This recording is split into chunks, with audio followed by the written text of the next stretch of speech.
Assalamualaikum warahmatullahi wabarakatuh. Alhamdulillah, puji dan syukur senantiasa kita panjatkan pada Allah Subhanahu wa taala, Tuhan yang mengatur seluruh hajat hidup makhluknya di alam semesta ini tanpa sedikit pun di dalam zatnya kekurangan dan kelemahan. Maka pantaslah kalau Dia Allah Subhanahu wa taala yang kita mintai pertolongan dan juga kita mintai perlindungan. Salawat dan salam semoga tetap tercurah kepada qudwah hasanah kita Nabi Muhammad SAW. Semoga kelak di yaumul qiyamah nanti kita mendapatkan syafaatnya, amin ya rabbal alamin. Para pistawan yang Allah muliakan, pada kesempatan kali ini saya akan menyampaikan kajian tafsir juz 30 yang insya Allah akan saya mulai dari surat An-Nas. Semoga nanti bisa sampai surah An-Naba di dalam juz 30 ini, dan semoga Allah berikan kita kemudahan segala urusan dan juga kesehatan serta usia yang panjang dalam beribadah kepada Allah Subhanahu wa taala. Pada kesempatan kali ini saya akan mulai dari surah An-Nas yang artinya adalah manusia, surah yang diturunkan di kota Mekah. Kalau dalam urutan Mushaf Utsmani, surah An-Nas ini surat yang terakhir, yaitu surah yang ke-114. Ada 6 ayat, saya akan bacakan, nanti saya akan terjemahkan dan sama-sama kita akan bahas tafsirnya. A'udzu billahi minasyaitonir rajim. Bismillahirrahmanirrahim. Qul a'udzu birabbin nas. Katakanlah, aku berlindung kepada Tuhannya manusia. Ilahin nas, yaitu sesembahannya manusia, min syarril waswasil khannas, dan aku berlindung dari kejahatan sesuatu yang membisikkan ke dalam dada kita kejelekan, keburukan. Alladzi yuwaswisu fi sudurin nas, yaitu yang membisikkan kejahatan, kejelekan yang berasal dari syaitan ke dalam dada-dada manusia. Minal jinnati wan nas, yang dari golongan jin dan juga manusia. Ayat ini terdiri dari 3 unsur sifat Allah yang maha kuasa, yaitu tentang uluhiyah atau ilahiyahnya Allah, keesaan Allah Subhanahu wa taala. Allah mengatur segala alam semesta ini. Allah pun juga yang memiliki kerajaan di alam semesta ini, yang kekuasaannya tiada bandingannya. Dan ini kita dianjurkan oleh Allah untuk berlindung pada Allah dari bisikan syaitan dan juga dari godaan manusia yang berjenis syaitan. Karena sebagaimana kita ketahui, syaitan ini adalah sifat yang ada dalam diri jin dan juga dalam diri manusia.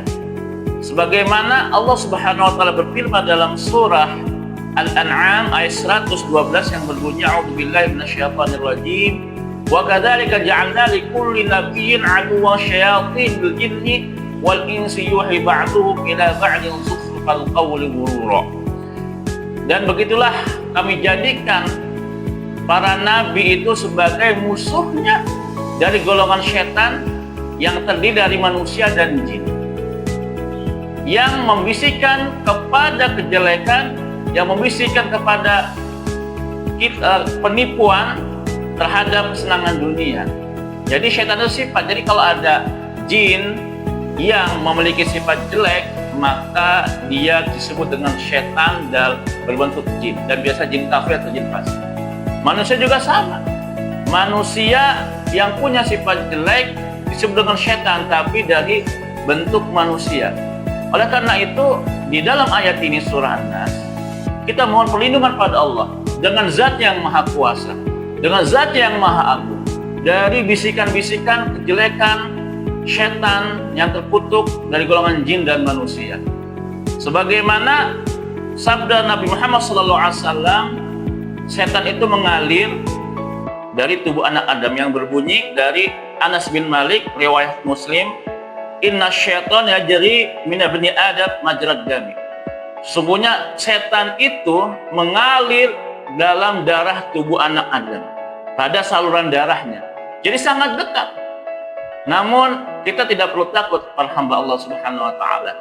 Walaupun iblis, setan, mereka bertugas untuk menggoda manusia ke dalam kejelekan, namun mereka tidak bisa menyesatkan manusia kecuali izin Allah. Sebagaimana juga para nabi tidak bisa memberikan hidayah kepada orang terdekatnya atau orang tercintanya kecuali izin Allah Subhanahu wa taala. Dan juga dalam hadis yang lain dari Imam Ahmad, "Utsira bin Nabi himaru faqultu ta'isa syaitan." Faqala an-Nabi, "La taqul ta'isa syaitan, fa innaka idza qulta ta'isa syaitan ta'azama wa qala bi quwwati sal'athu wa idza qulta bismillah tasadara hatta yasiru mithla dzubab." Yang artinya, keledai Nabi Muhammad SAW terjatuh. Lalu aku mengatakan, celakalah setan. Lalu Nabi bersabda, janganlah kamu katakan celakalah setan, sebab bila kamu mengatakan maka setan akan menjadi besar tubuhnya dan mengatakan dengan kekuatanku aku akan mengalahkannya.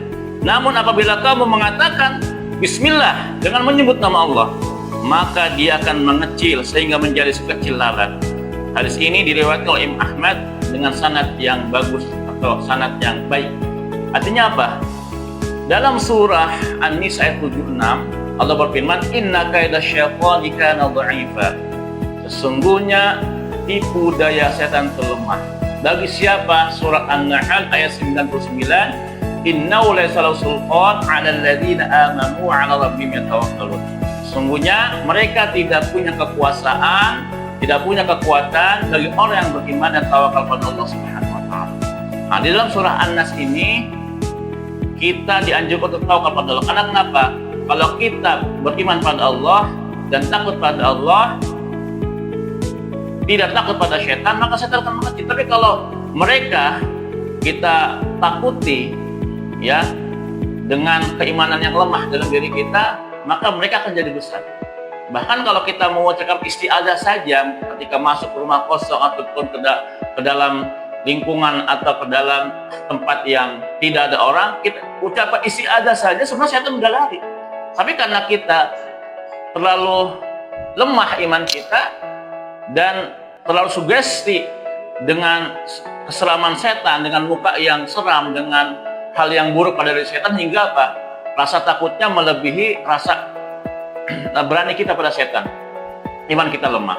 Oleh karena itu surah An-Nas ini kita dianjurkan untuk selalu mohon pada Allah, berlindung pada Allah dari segala bisikan setan. Al-Khannas, bisikan yang mengajak pada kejelekan. Bukan hanya dari setan atau jin, namun dari setan yang dari jenis manusia yang mengajak kita kepada kemungkaran, kemaksiatan, bahkan na'udzubillah mengajak kita pada kesyirikan. Dan ini jangan sampai ada dalam diri kita. Demikianlah untuk tafsir surah An-Nas. Saya yakin apa yang saya jelaskan ini masih ada kekurangan, kekhilafan dalam penyampaian. Mohon nanti ditambahkan dalam kolom komentar untuk kajian kali ini tafsir surah An-Nas. Yang benar datang dari Allah Subhanahu wa taala, yang salah dari saya pribadi al-fakir. Aku qouli hadza. Wassalamualaikum warahmatullahi wabarakatuh.